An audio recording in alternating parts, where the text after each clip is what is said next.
ముందుగా తాను భవిష్యత్తులో చేయబోయే పాపానికో, చేస్తున్న పాపం బయటపడినప్పుడు, నేను గతంలో చెప్పాను కదా! చూసారా? ఇందుకే నేను ఆల్రెడీ ముందే జెప్పాను. పాపంలో ఎవరైనా పడిపోతారని చెప్పాను నేను ఆల్రెడీ. అలాగే జరుగుతుంది అని చెప్పుకోవడానికి ఎలా మార్గాన్ని ముందుగా వేసేసుకుంటాడో ఒక వీడియో చూపిస్తాను తమ్ముడు. చాలా ఆశ్చర్యం అనిపించింది. ఓహ్! ఇలా కూడా బోధిస్తారా అనిపించింది. పాపం నుంచి మినహాయింపు ఎవడికి లేదు. పాపం నుంచి మినహాయింపు ఎవడికి లేదు.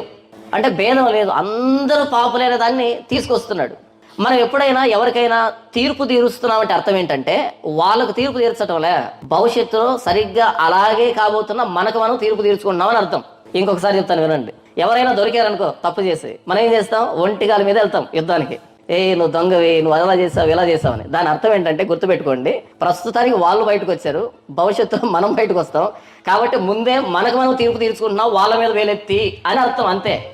ఇప్పటి వరకు జాన్ పాల్ ఎవరినైతే గూగుల్ పే, ఫోన్ పే పెట్టి దోచుకున్నాడు, ఎవరినైతే వీళ్ళ దొంగలు, ఎవరినైతే వాళ్ళ మంచోళ్ళు కాదు, ఎవరినైతే వాళ్ళ వ్యభిచారులు, ఎవరినైతే వాళ్ళ దొంగ బోధకులు, ఎవరినైతే వాళ్ళ వాక్య విరుద్ధంగా బోధిస్తారు, ఎవరినైతే బైబిల్ తెలీదు అని ఇతడు అన్నాడో, ఇతడు అందరినీ దూషించాడో, అందరికి తీర్పు తీర్చాడో, లేదా అందరినీ వేలెత్తి చూపించాడో, అవన్నీ ఇప్పుడు జాన్ పాలే చేస్తున్నాడు. జాన్ పాల్ అలాంటి వాటిలోనే ఉన్నాడని తనకు తానే చెప్పుకుంటున్నాడు.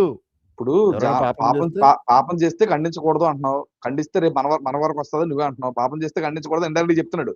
పాపం చేసినప్పుడు ఖండించకూడదు అనుకున్నప్పుడు ఇంతవరకు మిగతా సేవకులు ఆ పాపం చేశారు, ఈ పాపం అలా చేసి ఇలా చేశారని ఎందుకు ఖండించావు సుద్దపోస? అది ఆయన చెప్తా. బైబిలే ఇప్పుడొక్కసారి తమ్ముడు. ఇక్కడ ఒక మాట తమ్ముడు. ఎందుకు గత 3, 4 నెలలుగా ఇలాంటి ప్రసంగాలొచ్చాయనుకుంటున్నావు? ఆల్రెడీ ఒక 1 ఇయర్ నుంచి కథలు నడుపుతున్నాడు మనోడు. అంతకుముందు 1 ఇయర్ బ్యాక్ 2 ఏళ్ల క్రితం వరకు అతడు ఈ టైప్ ఆఫ్ బోధ చేయలేదు. ఒంటి కాళ్ళ మీద లేచిపోయేవాడు వీడే. అందరికంటే ముందు అందరు సేవకుల్ని తప్పుపట్టేసినోడు వీడే. అందరిని దొంగలన్నది వీడే.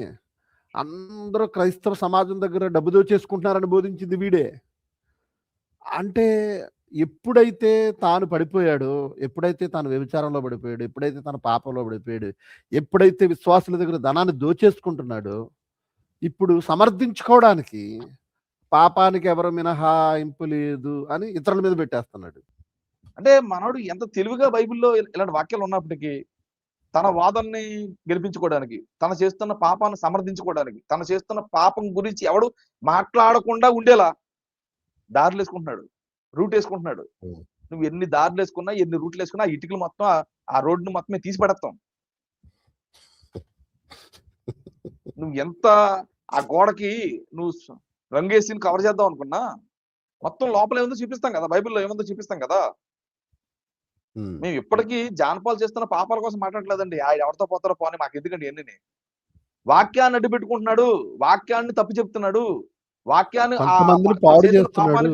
సమర్థించుకుంటున్నాడు. అది మా బాధ అంతా. దాని కొరకు మేము మాట్లాడుతున్నాం తప్ప, ఆయన మాట్లాడుతున్న వాక్య వక్రీకరణలను గురించి మేము మాట్లాడుతున్నాం తప్ప, ఆయన వాక్యాలు సరిగ్గా చెప్పట్లేదు, బైబిల్కి అనుకూలంగా చెప్పట్లేదు, బైబిల్ చెప్పిన ఉద్దేశంతో ఆ వాక్యాలు చెప్పట్లేదని మేము మాట్లాడుతున్నాం తప్ప ఆయన మీద మాకు వ్యక్తిగత ద్వేషం లేదు. ఆయన మేము ఒకే సంఘం ఏంటండి, ఏదో గొడవలు జరిగి అనడానికి ఆస్తి తగాదాలు ఉన్నాయి, ఏ తగాదాలు ఉన్నాయి, ఏంటి అసలు మాకు అర్థం కాని పరిస్థితి. కనుక అలాంటిది ఏమి లేదు. కానీ బైబిల్ ఏం చెప్తుందంటే పాపం చేస్తే ఖండించమంటుంది. రేపు నేను పాపం చేసినా ఖండిస్తారు. బైబిల్లో వాక్యాలు ఎవరికి మినహాయింపు కాదు కదా. ఎవడ పాపం చేసినా బైబిల్ ఖండిస్తుంది, ఖండించమని చెప్పింది. పాపం చేస్తే బుజ్జగించమని, పాపం చేస్తే సమర్థించమని బైబిల్ చెప్పలేదండి. ఇంకా గట్టిగా మాట్లాడాలంటే పాపం చేసిన దేవుడు పాతాళంలో పడేస్తున్నాడు అంటే పాపాన్ని ఏం చేస్తున్నట్లనే ఖండిస్తున్నట్టుగా ఇంకా గట్టిగా మాట్లాడాలంటే అపోస్తలుడైన పౌలు కొరింథీ సంఘస్థులతో మాట్లాడుతూ, కొరింథీ సంఘంలో ఎవడో తండ్రి భార్యను ఉంచేసుకున్నాడంట. తండ్రి భార్యను ఉంచేసుకున్నాడు. వెలేయంట్రా బాబు అంటాడు. ఆయన వెలేయండి. అలాంటి వాడిని సంఘంలో ఉంచుకొని మీరు ఒప్పొంగుతున్నారు, వాడిని వెలేయండి. అసలు ఎంత కఠినంగా మాట్లాడతాడని, ఎంత గట్టిగా ఖండిస్తున్నాడు. అసలు అలా పాపం చేసేవాడు పాత నిబంధన గ్రంథంలో వ్యభిచారం చేసిన వాడిని రాళ్లతో కొట్టి చంపమన్నాడు అని అంటే ఆ పాపం మరొకరికి అంటకూడదు, ఇంకా వాళ్ళని బట్టి ఇంకా చేయకూడదనే కదా. అలాంటప్పుడు సంఘములో నువ్వు దేవుని సన్నిధికి వస్తూ పాపం చేస్తూ పర్వాలేదు దేవుడు క్షమిస్తాడు అని వచనాలు అడ్డు పెట్టుకుంటున్నావు, నిన్ను బట్టి 10 మంది చెడిపోరా, అందుకే వెళ్ళేయమన్నాడు, అందుకే దూరం పెట్టమన్నాడు. అని ఇప్పుడు జాన్ పాల్ చెప్తున్న ఒక విషయం రైట్ అని, పాపం చేస్తే ఖండించకూడదు. ఎవరు పాపం చెప్పనా? దేవుడు నమ్మనవాడు పాపం చేస్తుంటే నువ్వు పాపం చేస్తావని ఖండించకూడదు. వాడికి తెలియదు కనుక, వాడికి తెలియదు వాడు కనుక. ఇంకా ప్రభువులోకి రాలేదు కనుక. సంఘంలోకి వచ్చిన వాడిని ఖండించమంటున్నాడు. చదువుతున్నాను కొరింథీయులకు రాసిన మొదటి పత్రిక 5వ అధ్యాయం 9 నుంచి కొన్ని వచనాలు చదువుతున్నాను. జారుడితో సాంగత్యం చేయొద్దని నా పత్రికలో మీకు రాసి ఉంటేని, అయితే ఈ లోకపు జారులతోనైనను లోబులతోనైనను దోచుకున్న వారితో అయినను విగ్రహారాధకులతో అయినను ఏమాత్రం సాంగత్యం చేయవద్దని కాదు. అలాగైతే మీరు అది. లోకంలో నుండి వెళ్ళిపోవలసి వచ్చింది కదా. ఇప్పుడైతే సహోదరుని అనబడిన వాడు ఎవడైనను జారుడు గాని, లోబి గాని, విగ్రహారాధకుడు గాని, తిట్టుబోతు గాని, త్రాగుబోతు గాని, దోచుకున్నవాడు గాని అయ్యి ఉన్న ఎడల అట్టి వానితో సాంగత్యం చేయకూడదు, భుజింపకూడదని మీకు రాయిచున్నాను. వెలుపులు వాళ్ళకి తీర్పు తీర్చుట నాకేలా? బయటోడు నేను తీర్పు తీస్తాను? బయటోడు నేను తీర్పు తీర్చను. అసలు బయటోడు తీర్పు తీర్చాల్సిన అవసరత క్రైస్తుడికి లేదు. వెలుపుల వాళ్ళకి తీర్పు తీర్చకూడదని ఇప్పుడు చెప్తున్నాడు. మీరు లోపటి వారికి తీర్పు తీర్చువారు గనుక ఆ దుర్మార్గుని మీరు వెలేయండి. అంటే లోపల వారికి తీర్పు తీర్చొచ్చు. సంఘంలోనికి వచ్చి బైబిల్ పట్టుకొని వాక్యాలు వింటూ పాటలు పాడుతూ ప్రార్థన చేస్తూ విశ్వాసులుగా సంఘ పెద్దలుగా సేవకులుగా కొనసాగుతున్న వాడు పాపం చేస్తే ఖండించండి, గద్దించండి. అరే నువ్వు సరిగ్గా అయినా వినకపోతే సంఘం నుంచి వెలేయండి అన్నాడు. అంటే ఇంత సీరియస్ గా పౌలు గారు మాట్లాడుతుంటే ఆడు అంత సిల్లిగా మాట్లాడుతున్నాడు ఏంటనే? మనిషా మాన్నాడు. అంతేగా, అలాగే ఉంది. ఎంత సీరియస్ గా రాస్తున్నాడు పత్రిక, ఎంత సీరియస్ గా రాస్తున్నాడు ఆయన పత్రిక. అలాంటి వాడు సంఘంలో ఉంచుకుంటారా? మీరు ఉప్పొంగుతున్నారేంటి అని వాళ్ళు తిట్టి, అలాంటి వాడిని సంఘంలో గెంటేమని ఆయన అంత సీరియస్ గా మాట్లాడుతూ ఉంటే, పాపం చేసిన వాడు మనం ఖండించకూడదు, ఖండిస్తే రేపు నువ్వు పాపం ఏంటి అంటే ఇండైరెక్ట్ గా భయపెడుతున్నాడు జనాల్ని. నన్ను ఖండించారనుకో మీరు పాపం చేస్తే మీరు పాపం చేస్తే ఖండిస్తాం వస్తుంది మేము. అదే కదా, ఇప్పుడు అడ్వాన్స్ గా మార్గం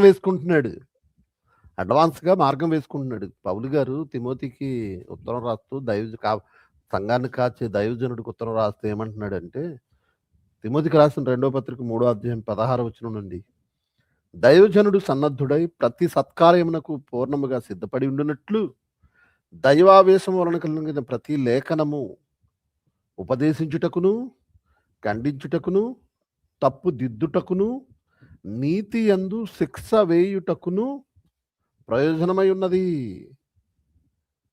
ఎలా మాట్లాడుతుంటే, తప్పు దిద్దుటకు లేఖనము, సరిచేయుటకు, శిక్ష విధించుటకు.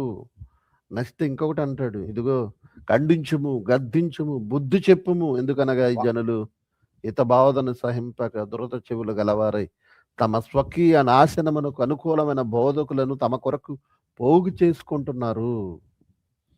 అంటే ఇదంతా ఏంటి? ఇప్పుడు జాన్ పాల్ మాటలు వినే వాళ్ళందరూ పాపం చేస్తూ వారికి అనుకూలమైన ఆ బోధను చుట్టూ పోగేసుకుంటున్నారు. ఈ జాన్పాల్ లాంటి బోధను, జాన్పాల్ చేసే బోధను, జాన్పాల్ లాంటి వారిని. అందుకే అరే వాడు ఇంత బహిరంగంగా దొరికిపోయి కూడా నీతిమంతుడు ఒక్కడూ లేడుగా. నేను నీతిమంతుడని ఎవరు చెప్పారు? మొన్నటి వరకు చెప్పాడు, పాస్టర్లు ఎవడ మంచిడుగా నేను మంచి అన్నాడు. ఇప్పుడు తన పాపంలో పడిపోయిన తర్వాత చేస్తున్న బోధలు చూడండి.